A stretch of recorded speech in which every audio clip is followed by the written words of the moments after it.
2020 ഏറ്റവും മനോഹരമായ ക്രിസ്മസ് ദിനത്തിലേക്ക് നമ്മൾ പ്രവേശിച്ചിരിക്കുകയാണ്.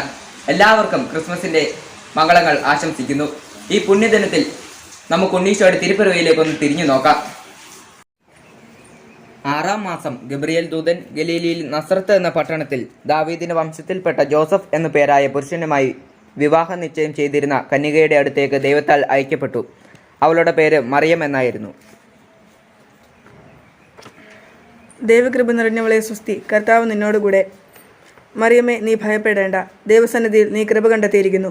നീ ഗർഭം ധരിച്ച് ഒരു പുത്രനെ പ്രസവിക്കും. നീ അവന് യേശു എന്ന് പേരിടണം. അവൻ വലിയവനായിരിക്കും, അത്യുന്നതന്റെ പുത്രൻ എന്ന് വിളിക്കപ്പെടും. അവൻ്റെ പിതാവായ ദാവീദിന്റെ സിംഹാസനം ദൈവമായ കർത്താവ് അവന് കൊടുക്കും.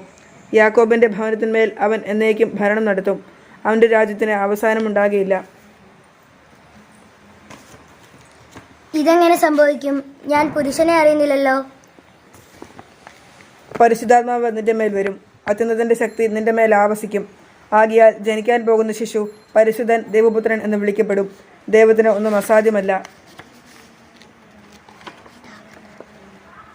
അക്കാലത്ത് ലോകമാസകലമുള്ള ജനങ്ങളുടെ പേര് എഴുതി ചേർക്കപ്പെടണം എന്ന് അഗസ്റ്റസ് സീസറിൽ നിന്ന് കൽപ്പന പുറപ്പെട്ടു. പേരെഴുതിക്കാനായി ഓരോരുത്തരും തന്താങ്ങളുടെ നഗരത്തിലേക്ക് പോയി. ജോസഫ് ദാവീദിന്റെ കുടുംബത്തിലും വംശത്തിലും പെട്ടവനായിരുന്നതിനാൽ പേരെഴുതിക്കാനായി ഗലീലിയിലെ പട്ടണമായ നസറത്തിൽ നിന്നും യോദയായിൽ ദാവീദിന്റെ പട്ടണമായ ബെത്ലഹേമിലേക്ക് ഗർഭിണിയായ ഭാര്യ മറിയത്തോടുകൂടി പോയി. അവിടെയായിരിക്കുമ്പോൾ അവൾക്ക് പ്രസവ സമയമെടുത്തു. അവൾ തൻ്റെ കടിഞ്ഞൂൽ പുത്രനെ പ്രസവിച്ചു. അവനെ പിള്ളക്കച്ചകൾ കൊണ്ട് പൊതിഞ്ഞ് പുൽത്തൊട്ടിയിൽ കിടത്തി. ആ പ്രദേശത്ത് വയലുകളിൽ ആടുകളെ രാത്രി കാത്തുകൊണ്ടിരുന്ന ഇടയന്മാർ ഉണ്ടായിരുന്നു. കർത്താവിൻ്റെ ദൂതൻ അവരുടെ അടുത്തെത്തി. കർത്താവിൻ്റെ മഹത്വം അവരുടെ മേൽ പ്രകാശിച്ചു. അവർ ഭയപ്പെട്ടു.